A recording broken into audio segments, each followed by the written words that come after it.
don't want to see them, and it comes. Hello, I just wanted to come on here and say that it is possible to hand paint model horses with acrylic paint. I used to attempt this years ago and never could get it right, but I think now I'm finally nailing down the technique. So I want to show you my setup.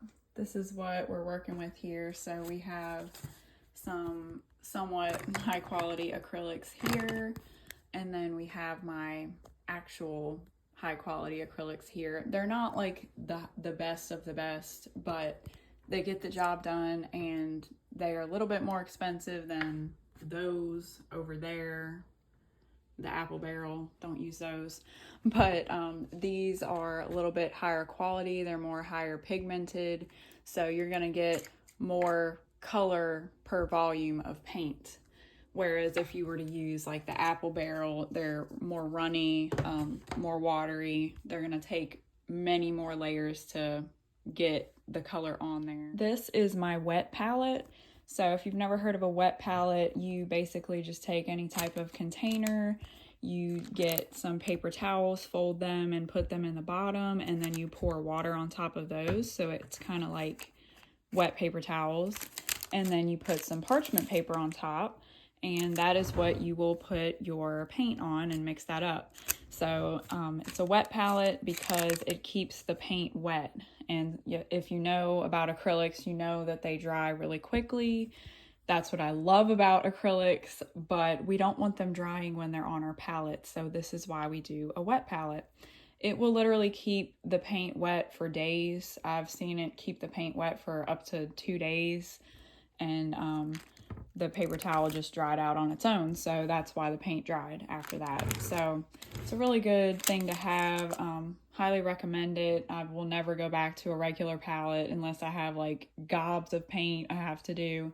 So when you're working with your horse and you're painting your horse, you want to start with a lighter layer and then go darker. So it may take several layers to get your first base coat on there, especially if you primed it like white and you're going to a darker brown.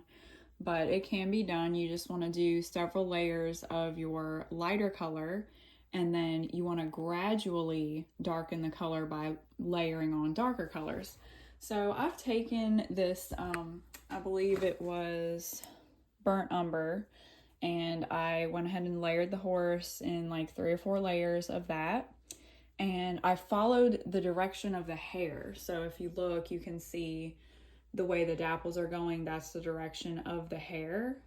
So you want to follow the direction of the hair when you're putting these layers on, because if you don't, it's not going to look realistic. You're going to see brush strokes. The brush strokes you want to see should be going in the direction of the hair. That's what I've learned.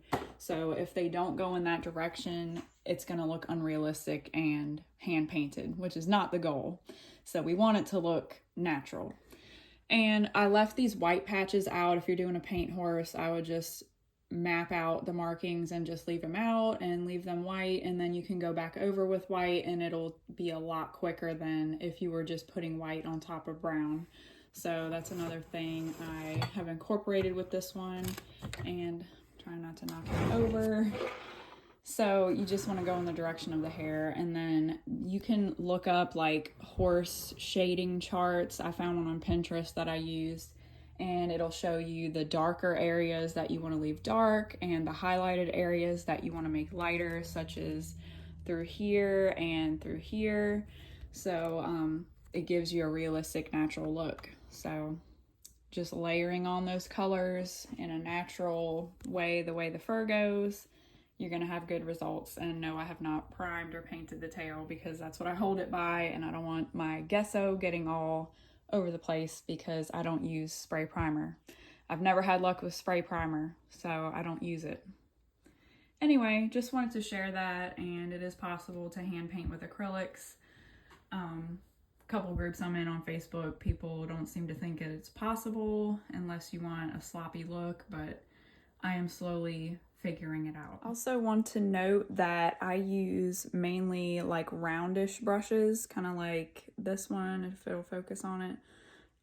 It's got a bit of tattered edges on it, so it helps with like the paint markings and dapples and such. So I usually like to use more rounded brushes rather than square.